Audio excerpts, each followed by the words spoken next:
On giving, the Bible says giving is better than receiving, and I think it makes an opposition which I tend to agree with.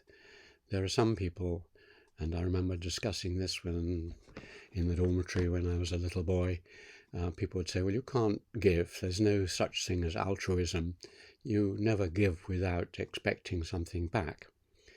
And indeed, some kinds of giving are like that. But the pure gift, for example, an example that's taken is blood donating. When you give your blood away, I suppose it's maybe that kind of long circular kind of reciprocity, which means that you give it away now and maybe one day someone will give you their blood. But you certainly won't get your blood back again or anything immediate.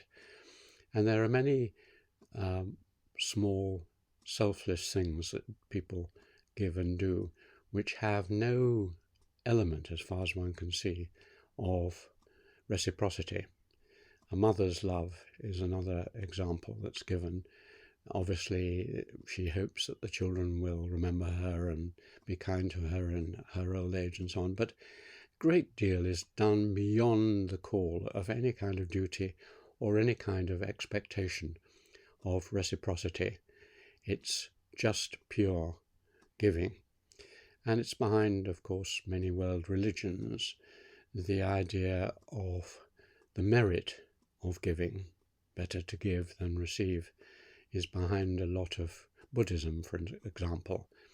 And it's why you have begging monks, mendicant monks, going around in Buddhist societies, and their function is to receive gifts.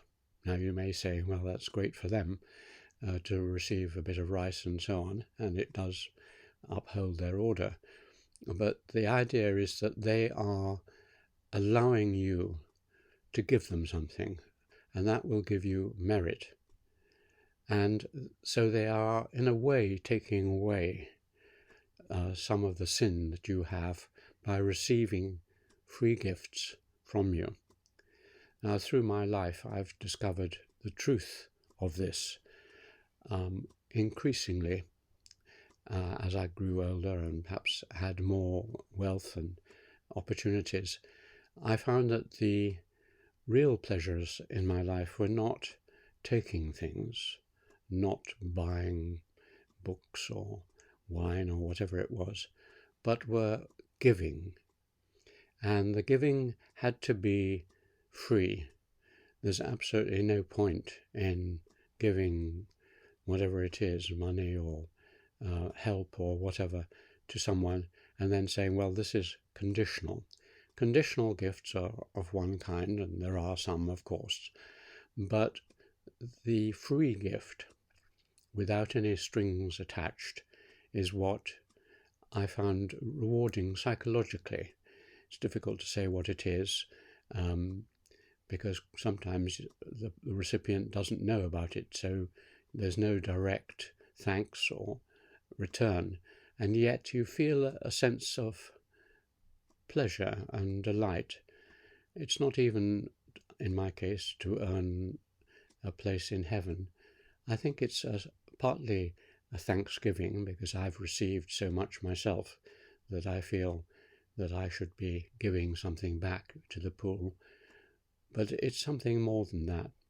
And the freedom of it is shown, for instance, in my university at Cambridge, where if someone gives a donation, for instance, to my college, it has to be free. They give it, and then the college decides what to do for it.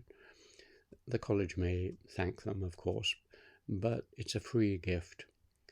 And the cultivation of the ability to give free gifts, and of course it's like an ocean, casting your bread upon the waters, as the Bible puts it.